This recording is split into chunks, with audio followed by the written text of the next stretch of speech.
বন্ধুরা, গত কয়েক বছরে ভারত মেক ইন ইন্ডিয়ার মাধ্যমে অস্ত্র ক্রয় এবং অস্ত্র তৈরির দিকে অনেক মনোযোগ দিয়েছে। আজকের সময় ভারতের কাছে এমন অনেক অস্ত্র রয়েছে যা কয়েক সেকেন্ডের মধ্যে শত্রুদের ধ্বংস করতে পারে, আর এর ফলে ভারতের প্রতিবেশী শত্রু দেশসহ সমগ্র বিশ্ব ভারতের এই অস্ত্রগুলিকে ভয় পায়। তাহলে আসুন জেনে নিই এমন কিছু অস্ত্র সম্পর্কে যা মুহূর্তের মধ্যে ধ্বংস ডেকে আনতে পারে। তবে আপনাদের কাছে অনুরোধ, ভিডিওটি শেষ পর্যন্ত দেখতে থাকবেন। আইএনএস বিক্রান্ত, এটি ভারতের প্রথম দেশীয়ভাবে নির্মিত বিমানবাহী জাহাজ। আইএনএস বিক্রান্তের ওজন প্রায় ৪৫,০০০ টন এবং এর দৈর্ঘ্য ২৬২ মিটার। এটি একটি সমুদ্র দুর্গের মতো যা দীর্ঘ দূরত্বের শত্রুদের চ্যালেঞ্জ জানাতে পারে। এতে মিগ-29 যুদ্ধবিমান এবং ধ্রুব হেলিকপ্টার মোতায়েন করা যেতে পারে। এতে ৩০টিরও বেশি যুদ্ধবিমান এবং হেলিকপ্টার মোতায়েন করা যেতে পারে। এছাড়াও এটি বারাক ৮ ক্ষেপণাস্ত্র ব্যবস্থা এবং আধুনিক রাডার দিয়ে সজ্জিত, যা শত্রুর বিমান এবং ক্ষেপণাস্ত্র থেকে রক্ষা করে। এর প্রতিরক্ষা এবং আক্রমণ ক্ষমতা এটিকে অত্যন্ত বিপজ্জনক করে তোলে। এটি সম্পূর্ণরূপে ভারতের ডিজাইন এবং তৈরি করা হয়েছে, যা আমাদের মেক ইন ইন্ডিয়া উদ্যোগের একটি গর্বিত উদাহরণ। আইএনএস বিক্রান্তের প্রধান কাজ হল শত্রুদের দূরে রাখতে এবং তার অঞ্চল রক্ষার জন্য সমুদ্রে বিমান সহায়তা প্রদান করা। আইএনএস বিক্রান্ত ভারতীয় নৌবাহিনীর জন্য একটি ঐতিহাসিক অর্জন। এর শক্তি এবং আধুনিক প্রযুক্তি ভারতকে বিশ্বব্যাপী একটি শক্তিশালী সামুদ্রিক শক্তিতে পরিণত করেছে। Dassault Rafael. রাফেল যুদ্ধবিমান ওড়ানোর জন্য ১ বা ২ জন ক্রু সদস্যের প্রয়োজন হয়। এর দৈর্ঘ্য ৫০.১ ফুট, ডানার বিস্তার ৩৫.৯ ফুট এবং উচ্চতা ১৭.৬ ফুট। রাফেল যুদ্ধবিমানের খালি ওজন ১০,৩০০ কেজি। এটি ৪,৪০০ থেকে ৪,৭০০ লিটার জ্বালানি ধারণ করতে পারে। এটি সর্বোচ্চ ১,৯১২ কিলোমিটার প্রতি ঘন্টা গতিতে পৌঁছাতে পারে। রাফেল যুদ্ধবিমানের যুদ্ধক্ষেত্র ১৮৫০ কিলোমিটার। এর সাথে এটি সর্বোচ্চ ৫১ থেকে ৯৫২ ফুট উচ্চতা পর্যন্ত উঠতে পারে।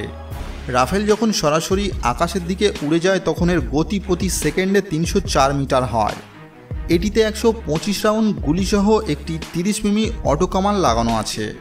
এছাড়াও এর ১৪টি হার্ড পয়েন্ট আছে।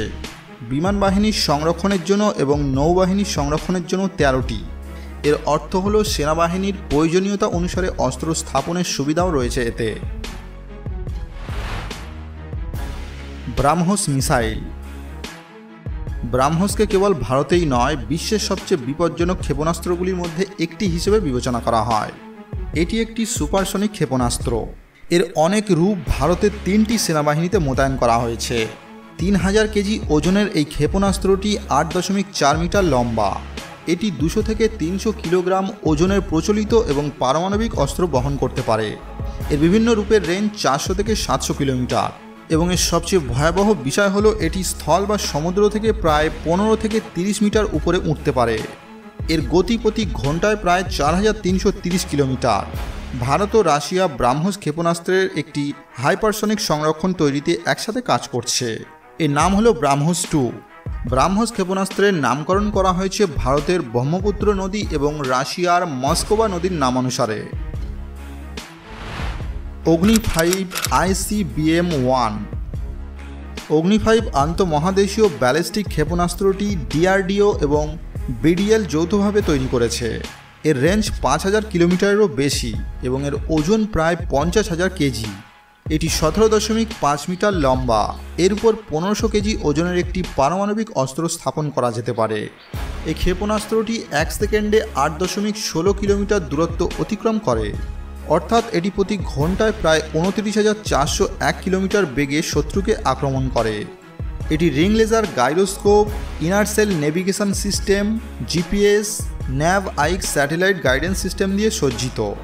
এটি ল্যাশিংয়ের জন্য মাটিতে চলাচলকারী একটি মোবাইল লঞ্চার ব্যবহার করা হয়েছে। এটি একটি ট্রাকে বোঝাই করা যেতে পারে এবং সড়কপথে যে কোনো স্থানে পরিবহন করা যেতে পারে। ভারত যদি এই ক্ষেপণাস্ত্রটি ছুঁড়ে মারে তাহলে এটি সমগ্র এশিয়া, ইউরোপ এবং আফ্রিকার কিছু অংশে আক্রমণ করতে পারে। এই ক্ষেপণাস্ত্রের সবচেয়ে বিশেষ দিক হল এর MIRV প্রযুক্তি। এই প্রযুক্তিতে কেবল একটি অস্ত্রের পরিবর্তে ক্ষেপণাস্ত্রে স্থাপিত ওয়ারহেডে একাধিক অস্ত্র লাগানো যেতে পারে। এর অর্থ হলো একটিমাত্র ক্ষেপণাস্ত্র একই সাথে এবং নির্ভুলভাবে কয়েক কিলোমিটার জুড়ে ছড়িয়ে থাকা 2 থেকে 10টি ভিন্ন লক্ষ্যবস্তুতে আঘাত করতে পারে। S-400 বিমান প্রতিরক্ষা ব্যবস্থা। রাশিয়ার S-400 বিমান প্রতিরক্ষা ব্যবস্থা নতুন এবং আধুনিক। S-400 এর 4টি ভ্যারিয়েন্ট রয়েছে, যার পরিসীমা 40 কিমি, 120 কিমি, 200 থেকে 250 কিমি এবং সর্বোচ্চ 400 কিমি। S-400 এর 4টি ভ্যারিয়েন্টেরই গতি ভিন্ন। 40 কিমি রেঞ্জের গতিবেগ 3185 কিলোমিটার প্রতি ঘন্টা। 120 কিলোমিটার রেঞ্জের একটির গতি ঘন্টায় প্রায় 3675 কিলোমিটার। 200 থেকে 250 কিলোমিটার রেঞ্জের গতিবেগ ঘন্টায় প্রায় 7285 কিলোমিটার। আর 400 কিলোমিটার রেঞ্জের গতি ঘন্টায় প্রায় 17287 কিলোমিটার। এই S-400 প্রতিরক্ষা অ্যান্টি ব্যালিস্টিক ক্ষেপণাস্ত্র ব্যবস্থা একই সাথে একাধিক শত্রুর লক্ষ্যবস্তুতে আক্রমণ করতে সক্ষম। সুখয় Su-30 MKI ফাইটার জেট। এটি হিন্দুস্তান অ্যারোনটিক্স লিমিটেড দ্বারা অত্যাধুনিকভাবে তৈরি করা হয়েছে। বর্তমানে ভারতীয় বিমান বাহিনীতে প্রায় 259টিরও বেশি এই ধরনের বিমান রয়েছে। এটি ওড়াতে 2 জন পাইলট লাগে। 21.93 মিটার লম্বা এই যুদ্ধ বিমানের সর্বোচ্চ গতি ঘন্টায় প্রায় 2120 কিলোমিটার। শুধু তাই নয়, যুদ্ধের সময় সম্পূর্ণ অস্ত্রশস্ত্র নিয়ে এটি একটানা 3000 কিলোমিটার উঠতে পারে। এছাড়াও এটি সর্বোচ্চ 17300 মিটার উচ্চতায় পৌঁছাতে পারে। সুখয় Su-30 MKI এর সর্বোচ্চ বিশেষ দিক হল এটিকে সুপারসনিক ব্রাহ্মোস ক্ষেপণাস্ত্র উৎক্ষেপণের জন্য আপগ্রেড করা হয়েছে, যার কারণে এটি শত্রুদের জন্য আরও বিপজ্জনক হয়ে উঠেছে। INS আরিঘাট। ভারতের সবচেয়ে বিপজ্জনক সাবমেরিন হল INS আরিঘাট। এটি অরিহন শ্রেণীর দ্বিতীয় সাবমেরিন। আরিঘাটও একটি পারমাণবিক সাবমেরিন। এর ওজন 6000 টন এবং এটি 50 দিনেরও বেশি সময় ধরে জলের নিচে থাকতে পারে। জলের নিচের গতি ঘন্টায় 24 নটিক্যাল মাইল। আরিঘাট ব্যালিস্টিক ক্ষেপণাস্ত্রের রেঞ্জ 3500 কিলোমিটার পর্যন্ত। INS আরিঘাট পারমাণবিক ক্ষেপণাস্ত্র দিয়ে সজ্জিত, যা হাজার হাজার কিলোমিটার দূরে থেকে শত্রুদের লক্ষ্যবস্তুতে পরিণত করতে পারে। এর নীরব অপারেশন ক্ষমতা এটিকে শত্রুর রাডার থেকে আড়াল করে, যার কারণে এটি একটি অদৃশ্য অস্ত্র হিসেবে কাজ করে। এই সাবমেরিনটি কেবল পাকিস্তানকেই নয়, বরং চীনের মতো প্রধান প্রতিদ্বন্দ্বীদেরও ভারতের বিরুদ্ধে যে কোনো দুঃসাহসিক অভিযান থেকে বিরত রাখতে যথেষ্ট হবে। INS আরিঘাট ভারতের শক্তি এবং আত্মনির্ভরতার একটি জীবন্ত উদাহরণ। এটি ভারতের সামুদ্রিক শত্রুদের জন্য একটি স্পষ্ট বার্তা: যদি তুমি আমাদের চ্যালেঞ্জ করো, তাহলে সমুদ্রের গভীর থেকে ধ্বংস তোমার জন্য অপেক্ষা করছে। T-90 বিসমা tank. এটি বিশ্বের সবচেয়ে শক্তিশালী ট্যাঙ্কগুলির মধ্যে একটি। আগে এটি রাশিয়া থেকে আমদানি করা হতো, কিন্তু এখন এটি ভারতেই তৈরি করা হয়। এটি একটি 125 মিমি বন্দুক দিয়ে সজ্জিত এবং ঘন্টায় প্রায় 60 কিলোমিটার গতিতে চলতে পারে। এটি একবারে প্রায় 43টি সেল ধারণ করতে পারে। ভারতীয় সেনাবাহিনীর কাছে প্রায় 1500-এরও বেশি বিসমা ট্যাঙ্ক রয়েছে। Pinaka multi barrel rocket launcher system. বন্ধুরা, এটি সম্পূর্ণ দেশীয় প্রযুক্তিতে তৈরি।